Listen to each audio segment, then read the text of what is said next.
Bismillahirrahmanirrahim. Assalamualaikum warahmatullahi wabarakatuh.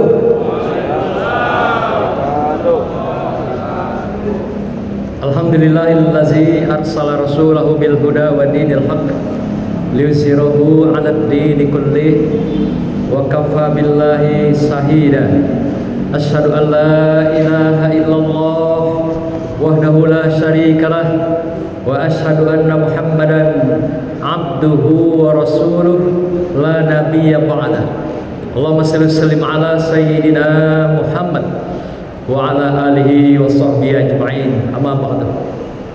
Yang sama-sama kita muliakan Bapak Bupati Kabupaten Merangin yang diwakili oleh Bapak Kadis Kominfo yang telah memberikan sambutan tadi atas nama Bapak Bupati, dan Bapak Wakil Bupati sedang dalam perjalanan. Semoga beliau selamat dan barokah sampai ke rumah nanti ya. Yang kita hormati Bapak Kadis PTSP sekaligus perangkap Kabak Kesra di kantor Bupati. Ya, yang nyadar, yang ganteng.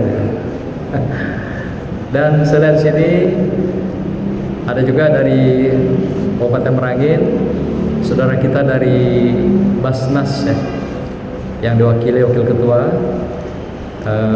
Pak Husairi SSY ya. Wabil khusus yang saya muliakan karib saya, teman saya dari Ketua Umum Pimpinan Dewan Pimpinan MUI Provinsi Jambi, yang dalam hal ini diwakili oleh Sekretaris Umum Dewan Pimpinan, yaitu Bapak Profesor Dr. Haji Lukman Hakim, yang tadi menyampaikan sambutan. Beliau ini separuh orang Merangin lah, separuh Sarolangun. Nah, jadi Sarolangun, kalau dulu Sarolangun Bangko, gitu ya. Kalau saya asli Sarolangun Bangko dulu, kena produk lama Sarko. Kalau bagian teman-teman yang lama mungkin masih ingat lagi tuh ya. Tadi ada saya lihat ada Dinda Wiwi. Dulu kita sama-sama di himpunan mahasiswa Sarolangun Bangko. Saya adalah pendiri dan ketua umum pertama yang mendirikan organisasi ini sebelum Merangin berpisah dengan Sarolangun atau Bangko berpisah dengan Sarolangun. Saya nginap di rumah beliau ini. Itu ayah anda masih hidup ya, masih ada, dan ibunda beliau masih bujang waktu itu. Kira-kira berapa tahun 80-an ya? Masih gagah waktu itu ya. Kalau kini tinggal sisa aja baik. Saya putra Sarko asli lah ya. Saya dari kota metropolitan Batang Asai. Kalau Pak Lukman tadi, Profesor Lukman, dia orang kota ya. Bapak Ibu, Tuan Guru, alim ulama cerdik pandai yang saya muliakan, wabil khusus Ketua MUI Pimpinan Daerah Kabupaten Merangin, yaitu Dr. Kiai Haji Muhammad Joni Musa. Beliau ini seorang yang masih muda, energik, sudah jadi kiai ya. Cuma kalau di Jambi ini kalau kiai harus berani nambah 2, 3, 4. Nah, kalau itu belum soheh kiai gitu kan. Nah, kita tunggu beliau ya menjadi uswah bagi dunia perkiaian ya. Karena itu konsekuensi itu. Kalau di Jawa udah biasa kiai A, kiai B, kiai B, C gitu kan. Nah, ada be nyai di sini, cabang gitu kan. Nyainya sekok, tapi sekok di sini, sekok di sana, sekok di situ. Sekok-sekok juga gitu kan. Ya, inilah Dinda Muhammad Joni ya, Kiai Muhammad Joni. Hadirin hadirat yang berbahagia, ibu-ibu yang di belakang sana. Saya datang ke sini mewakili MUI dibawa oleh Pak Profesor Lukman Hakim, sekretaris kita, kami panggil Sekjen. Karena beliau inilah motor penggerak MUI Provinsi Jambi. Jadi kalau ada beliau ini, MUI tidak bergerak, tidak bernapas. Jadi beliau ngurus kita mulai dari urusan moral, material sampai order deal. Nah, ini semuanya Pak Profesor Lukman. Saya minta izin berkunun. Ibu-ibu masih tahu berkunun? Bapak-bapak? berkisah. Saya menyampaikan sebuah hikayat. Di Mesir, tempat Adinda Muhammad Jodi dulu sekolah, ada kisah pada masa Nabi Musa alaihissalam. Ada sepasang suami yang hidupnya itu sangat miskin, plus fakir lagi. Fakir plus miskin.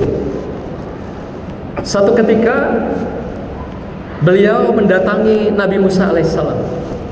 Wahai Nabiullah, kata mereka berdua, pasang suami ini, kami ini adalah sepasang suami yang sangat miskin dan papa. Di kampung ini tidak ada lagi yang miskin selain dari kami. Bapak Ibu, sepasang suami istri ini menghadap Nabi Musa alaihissalam. Wahai Nabiullah, kami adalah sepasang suami yang paling miskin di kampung ini. Oleh karena itu, ya Nabiullah, ya Rasulullah, kami minta didoakan. Lah capek kami jadi fakir miskin ini. Oleh karena itu, doakanlah kami ya Nabi Musa. Wahai Rasulullah, doa apa kata Nabi Musa? Doakan kami menjadi orang kaya. Dari fakir miskin minta jadi kaya. Rasanya tidak masuk akal ya Pak ya. Bu, tidak masuk akal. Dari fakir miskin, fakir itu tidak ada punya apa-apa, makan itu juga dalam kehidupan yang sangat sulit, susah, dan serba kekurangan. Lalu setelah dia datang beberapa kali pada Nabi Musa, kedatangan yang ketiga, lalu Nabi Musa mengabulkan permintaan mereka. Baik, kalau begitu Bapak Ibu, saya akan doakan kepada kamu berdua. Lalu berdoalah Nabi Musa ketika dua pasangan suami istri ini pulang. Doanya sederhana, ya Allah, sudah datang hambamu kepadaku, hamba yang fakir dan miskin di kampung ini. Sesuai dengan permintaan dia, atas karomah yang kau berikan kepadaku, atas kebesaran, atas kemahakuasaan, atas kekayaanmu ya Allah, berilah kekuatan, berilah kekayaan kepada hambamu ini, agar dia bisa terlepas dari beban hidupnya yang fakir miskin, yang sudah sekian puluhan tahun dia alami di dalam hidup ini. Mendengar doa Nabi Musa ini, ya kena Rasul ya berdoa, Nabi, maka Allah pun mengabulkan doa ini, dan langsung keluar firman Allah pada Nabi Musa, mengatakan bahwa baiklah Musa, doa engkau aku hijabah, sampaikanlah kepada sepasang suami istri yang fakir miskin itu.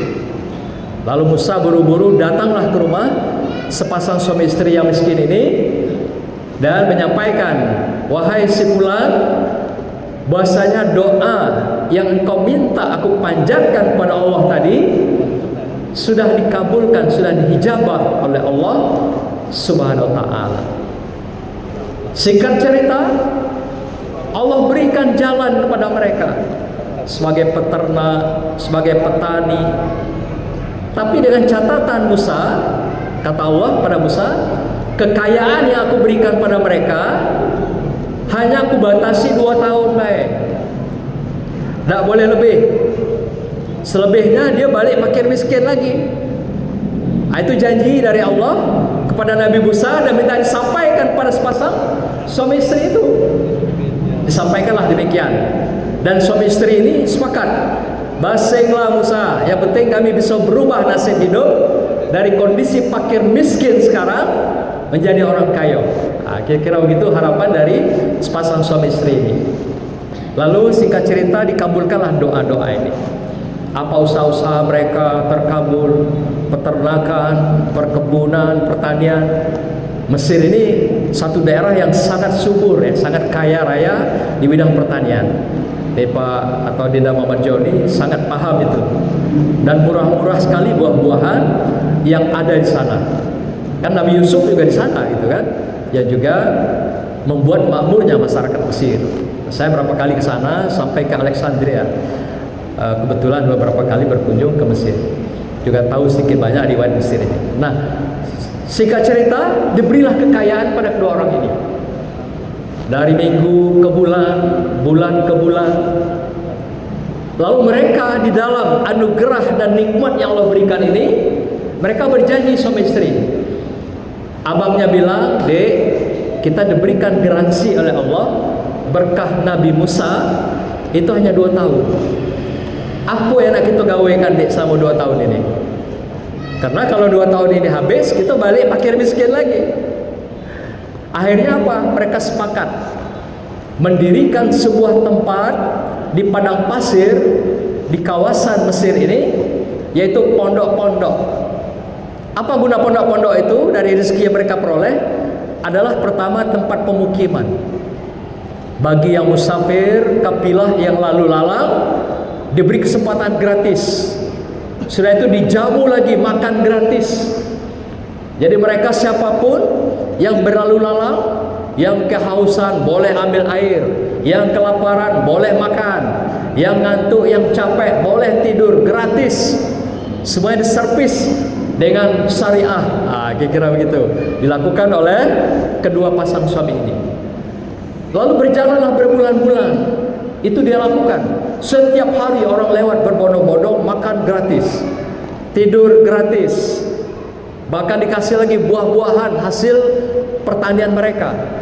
Sampai begitu. Jadi uang dan berbagai keberhasilan mereka menjadi orang yang sudah mulai kaya ini, dia keluarkan, dia sedekahkan. Karena dia tadi berjanji 2 tahun. Apa yang sudah didoakan oleh Nabi Musa. Lalu bertahanlah, berlangsung sampai setahun, sampai 2 tahun, sampai 5 tahun, sampai sudah mendekati 20 tahun. Sang Musa penasaran, loh kok orang ini tidak miskin-miskin gitu. Tetap saja dalam suasana yang sangat murah, pemurah dan santun, dan selalu dengan memberikan bantuan sedekah dan juga berbagai bantuan-bantuan sosial bagi masyarakatnya. Lalu Musa bertanya lagi pada Allah, menyampaikan, "Ya Allah, dulu ketika aku berdoa untuk sepasang suami istri ini, Engkau katakan bahwa mereka ini hanya kayanya 2 tahun baik. Tapi kok kinilah lewat mendekati 20 tahun dan udah miskin-miskin. Apa halnya ya Allah?" Musa penasaran juga, ada apa gerangan? Lalu Allah sambil tersenyum melihat Musa dan berkata, "Wahai Musa, aku memang berikan garansi kemarin 2 tahun untuk dia. Tapi selama 2 tahun, belum sampai 2 tahun, dengan rezeki dan anugerah yang aku berikan, setiap hari dia melemparkan kasih sayang pada orang lain. Setiap hari dia mengulurkan kasih sayang pada orang lain. Setiap hari dia bersedekah. Setiap hari dia keluarkan rezekinya. Setiap hari dia tidak pernah menutup rezeki yang dia punya. Tidak pernah menjadi orang yang bakhil, pelit, kikir. Tidak pernah menjadi tamak. Aku malu ya Musa, melihat hambaku malah menyaingi aku," katanya. Rupanya Allah itu maha cemburu dia. Kalau melihat hambanya, ada yang mengambil sifat dia. Apa itu Rahman dan Rahim itu? Kasih sayang dan cinta dia sesama. Dan itu diwujudkan di dalam saling peduli, saling menebar kasih sayang kepada saudaranya. Nah, karena dia menebarkan kasih sayang, mengambil daripada karakter aku, asma aku malu ya Musa. Maka aku talai dia. Biarlah dia teruskan nikmat yang aku berikan itu sampailah detik ini, kata Allah kepada Musa alaihissalam. Nah, Bapak Ibu sekalian, apa hikmah dari kisah ini, kunun ini? Kedatangan kami ke sini adalah menyampaikan 12 pesan Majelis Ulama. Kalau saya sampaikan galau, tidur di masjid kita malam ini. Ya, jadi mana itu sampai lah ya, Bapak Ibu. Apa makna pertama yang kami ingin sampaikan? Pesan pertama adalah pesan zakat, infak dan sedekah. Ini yang pesan besar kami bawa sebagai oleh-oleh dari Majelis Ulama Provinsi Jambi ke hadapan Bapak Ibu sekalian. Ya, bagaimanapun hari ini kita sedang menggalakkan zakat, infak dan sedekah ini. Maka itu badan Basnas adalah badan yang betul-betul dihidupkan hari ini. Apalagi Basnas ini sudah sangat terbukti memberikan bantuan, memberikan santunan, memberikan pertolongan dan berbagai hal yang sifatnya dibutuhkan oleh masyarakat. Terlebih dengan Basnas yang baru ini, programnya semua adalah untuk pemberdayaan masyarakat, untuk menghidupkan potensi masyarakat, meningkatkan, mengembangkan ekonomi umat masyarakat, dan menjadikan masyarakat sejahtera. Sebagai sebuah badan yang semi pemerintahan, yang legal, yang regulasinya jelas, maka inilah kami datang juga mengingatkan kita semua bahwa di dalam diri kita Allah sudah ingatkan. Ketika surat ini turun, Az-Zariyat ayat 19, wa fi amwalihim haqqul lisa'ili wal mahrum. Ayat ini turunnya di Mekah. Ketika ayat ini turun, Rasulullah masih himbauan, kesadaran. Mengapa? Rasulullah berikan, barang siapa yang bersedekah, mengeluarkan zakat, di dalam dirinya itu akan diberikan 3 hal, kata Rasulullah. Pertama, dipanjangkan umurnya. Yang kedua, disehatkan badannya. Ketiga, dimudahkan pintu-pintu rezekinya. Bahkan dalam beberapa hadis yang lain akan dirubah takdirnya. Kalau besok dia misalnya mati dengan dia sedekah banyak atau bersedekah, itu bisa menunda kematian dia. Dan itu banyak kisah di dalam kehidupan. Itu himbauan Bapak Ibu sekalian, agar kita menyadari bahwa sedekah itu adalah, kalau dalam bahasa kesehatan, detoksinasi, pembersihan racun-racun yang kita terima, yang kita peroleh, baik dari penghasilan kita, pendapatan kita, pekerjaan kita, rezeki yang kita peroleh dari Allah. Maka itu dikatakan wa fi amwalihim haqqul lisa'ili wal mahrum. Setiap rezeki yang kamu terima, katakan setiap rezeki, ingat, ada hak-hak orang lain, baik mereka yang meminta atau membutuhkan, dari pertolongan atas tangan-tanganmu semua, dirimu. Jadi mereka yang datang diminta atau tidak, atau mereka yang memang kita tahu berada dalam keadaan fakir, miskin, doa apa, putus sekolah, ini adalah bagian-bagian yang harus kita keluarkan menjadi hak-hak mereka. Tapi himbauannya masih dalam sifatnya penyadaran masyarakat. Karena ini ketika belum dia hijrah ke Madinah. Jadi masih penyadaran. Dengan ayat-ayat yang banyak tadi menyampaikan, demikian juga ayat yang turun mengatakan bahwa tidak akan masuk surga kamu kalau kamu menahan hartamu dengan ketamakan, dengan kebakhilan. Banyak sekali hadis dan sufi juga mengatakan demikian. Nah, yang kedua ayat yang sering kita gunakan adalah Taubah ayat 103. Ini yang lebih tegas. Kalau tadi di Mekah menghimbau, sampai kita semua dihimbau dengan himbauan yang halus, ya, mengingatkan bahwa setiap rezeki kita ada hak orang lain. Oleh karena itu keluarkanlah sebagian rezeki kita. Yusuf Qaradawi mengatakan 2,5% saja.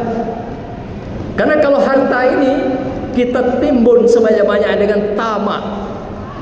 Tamak itu artinya mengumpulkan harta dengan segala cara, halal haram hantam. Itu tamak, mengumpulkan harta sekian banyak. Maka itu ketika orang yang mengumpul harta ini, apa dikatakan surah Al-Humazah? Ya, kerjanya apa? Yaitu humazah, menghitung-hitung rezeki ini, menambah-nambah rezeki ini, tapi tidak pernah berpikir mengeluarkan rezeki itu. Tidak pernah merasa bahwa apa yang dia peroleh itu seakan-akan adalah hasil perjuangan keringatnya sendiri. Padahal itu adalah rezeki yang diberikan Allah atas usaha ikhtiar kita. Ketika ayat ini turun, itu juga Allah menegaskan bahwa di dalam rezeki kamu itu ada haknya Allah yang dititipkan pada diri manusia.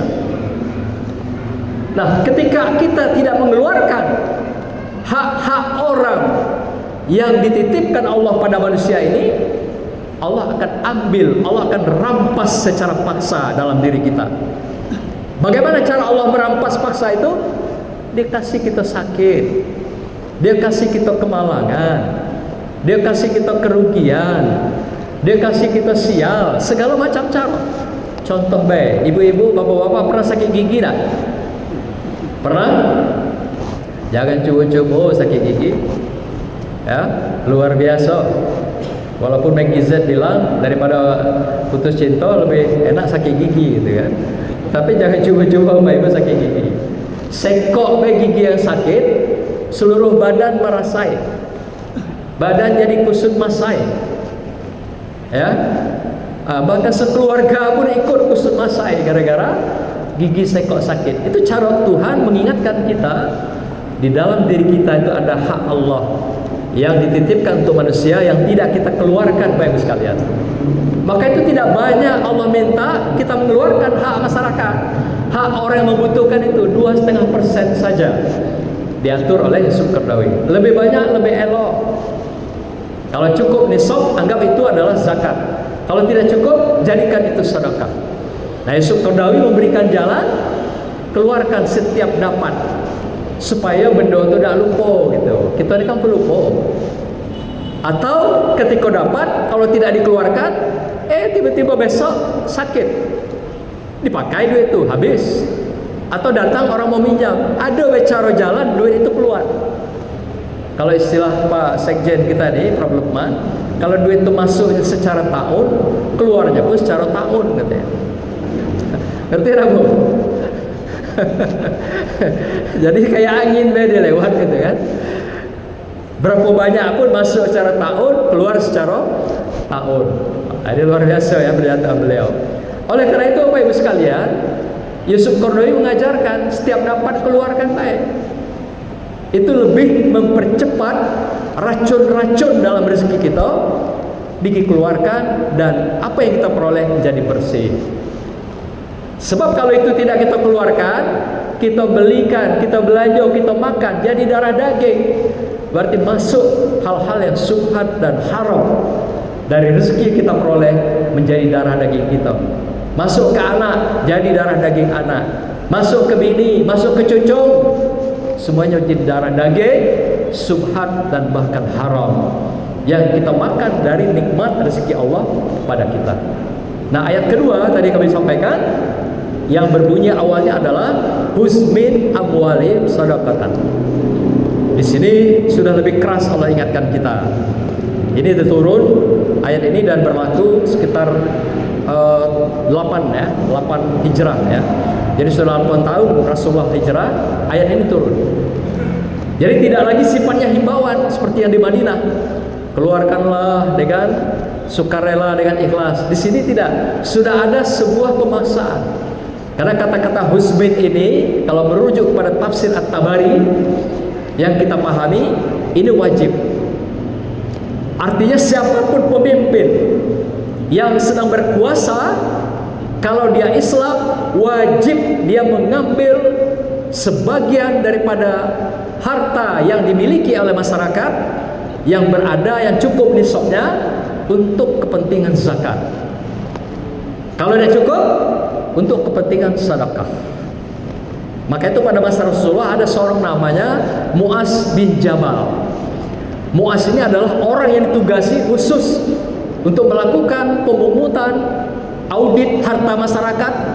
Dia tengok siapa yang sudah sukses usahanya, sudah maju berkembang. Mu'az ini ditugaskan dengan timnya melakukan audit hisab terhadap harta yang dimiliki oleh masyarakat itu dan mewajibkan mereka mengeluarkan. Kalau tidak mau, maka ada sanksi-sanksi dari Rasulullah yang diberikan kepada mereka. Teguran sampai pada akhir pengusiran. Ini dilakukan bagi mereka yang membangkang daripada ayat Allah ini. Nah, kata Tabari, kalau ini wajib bagi pemimpin mengambil, kalau dikata lain itu memaksa setiap harta orang yang sudah mencukupi sebagai muzaki, maka boleh dilakukan dengan berbagai hal yang sifatnya apakah sanksi dan hukuman dan sebagainya. Maka itu kalau dikatakan muzaki ini pimpinan yang diwajibkan menarik zakat ini, ternyata muzaki pun wajib dia mengeluarkan zakat. Jadi timbal balik kata Tabari. Pemerintah wajib mengambil, dan muzaki, masyarakat yang memenuhi standar daripada zakat atau sedekah ini juga wajib dia mengeluarkan kewajiban daripada husmin amwalihim itu, sebagian dari hartanya itu. Nah, hari ini ada kebijakan pemerintah dengan peraturan baru ya, Permendikjen mengatakan bahwa setiap perusahaan pengusaha yang sukses mereka akan kena, yaitu pajak 11%. Itu bisa dikurangi pajaknya 2,5%. Jadi mereka tidak lagi bayar 11%. Jadi tinggal bisa 11 dikurang 2,5, tinggal bayar 8,5%. Gitu Pak Kadis, informasi dari aturan yang baru. Nah, saya kira ini perlu ditularkan agar masyarakat kita besar juga kan. Kalau dari 100 juta misal kewajiban pajak dikurangi 2,5%, berarti dia bebannya sudah hilang 2,5 juta dari jumlah total yang dilakukan. Nah, Bapak sekalian, ini diantara oleh-oleh yang paling penting utama kami sampaikan. Marilah kita sebagai apapun dalam kapasitas, karena Merangin ini baru bergantung pada OPD ya, Pak Ketua ya, Pak Wakil ya, belum menggantungkan pada perbankan, BUMD dan sebagainya. Apalagi toke-toke sawit belum masuk ini Pak. Ya, yang menguasai lahan ribuan hektar belum masuk ini. Kalau ini masuk hitungan luar biasa. Target Basnas kita provinsi tahun 2026 dan ke depan rencananya adalah 20 miliar pendapatan. Tapi ke depan lagi selama 2-3 tahun ke depan itu 100 miliar. Artinya dengan menggali berbagai sumber-sumber potensi zakat sedekah ini dari masyarakat dengan pemerintahan, yaitu dengan husmin amwalihim. Agak dipaksa dikit apa ya Pak? Karena pada masa Abu Bakar di sebuah kampung ada namanya Kampung Ridho. Ridho itu masyarakatnya pembangkang. Mereka memisahkan antara sholat dengan zakat. Padahal dalam Al-Quran itu kan jelas sekali ya, sholat selalu berkaitan dengan zakat. Jadi setiap sholat amalkan dengan zakat. Jadi percuma juga sholat siang malam ya, non-stop, zakatnya ditahan. Maka itu ada konsep tamak, ada bakhil. Tamak tadi mengumpulkan sebanyak-banyaknya, bakhil apa? Menyimpan sebanyak-banyaknya, tidak mau mengeluarkan hak Allah dan hak orang lain tadi. Nah, inilah tamak sekaligus bakhil. Ini yang sangat dibenci dalam kehidupan kemanusiaan, karena manusia lupa dari mana datangnya benda itu gitu. Nah, oleh karena itu Bapak Ibu sekalian, target kita sangat tinggi untuk membantu masyarakat kita, menolong masyarakat kita yang putus sekolah, yang mau melanjutkan sekolah, yang mau menyelesaikan pendidikan, yang kesulitan katakan kehidupan. Hari ini kita masih tinggi angka kemiskinan, masih di angka 7 di atas, termasuk di Merangin. Yang tertinggi adalah Tanjab Timur. Merangin kalau salah yang kelima atau keenam levelnya ya, dari 11 provinsi. Nah, artinya kita masih tinggi angka kemiskinan itu. Dan ini termasuk bagian yang harus disentuh oleh Basnas ini untuk meningkatkan, melepaskan dan juga mengangkat harkat martabat daripada masyarakat kita yang membutuhkan. Semoga dengan zakat sedekah yang kita keluarkan, selain membersihkan racun dalam harta kita, membersihkan racun dalam darah-darah diri kita, keluarga kita, anak kita, dan menjadi keluarga yang barokah. Keluarga barokah akan keluar anak-anak kita yang soleh-solehah. Terlebih hari ini kita memasuki era digital. Sedih kita Pak melihat anak-anak kita hari ini. Ya, di beberapa tempat hari ini perkelahian, perseteruan guru dengan guru, guru dengan kepala sekolah, guru dengan murid. Apa halnya itu? Kalau kita mau jujur, boleh kita ukur, boleh kita tanya diri sendiri, sudahkah kita mengeluarkan hak-hak Allah ini yang menjadi darah daging anak kita? Menyimpangnya perilaku anak sedikit banyak ada pengaruh dari darah daging yang masuk dalam diri kita dan anak keluarga kita. Mari kita bersihkan detok ini, racun ini, agar anak-anak kita kembali walaupun era digital gelombang yang begitu dahsyat, tapi anak kita bisa menari di atas gelombang pasang lautan selamat sampai ke seberang. Bapak Ibu, saya kira tidak usah berbanyak lagi, cukup itu dari kami, oleh-oleh dari Jambi. Semoga lain kesempatan kita ketemu lagi. Mohon maaf atas segala kekurangan. Terima kasih atas segala perhatian. Wabillahi khusus pada Bapak pemerintah Kabupaten Merangin, teman-teman dari MUI, dari Basnas, dan seluruh ormas Islam yang hadir kesempatan ini, serta Bapak Ibu, Tuan Tengganai, alim ulama yang kami muliakan, kami hormati. Terima kasih, kami sangat bahagia datang lagi ke sini di tempat kami di mana pernah juga hidup dibesarkan bersama Bapak Ibu sekalian, terutama yang sudah di atas 60 tahun ya, seumur dengan kami. Barakallah. Wassalamualaikum warahmatullahi wabarakatuh.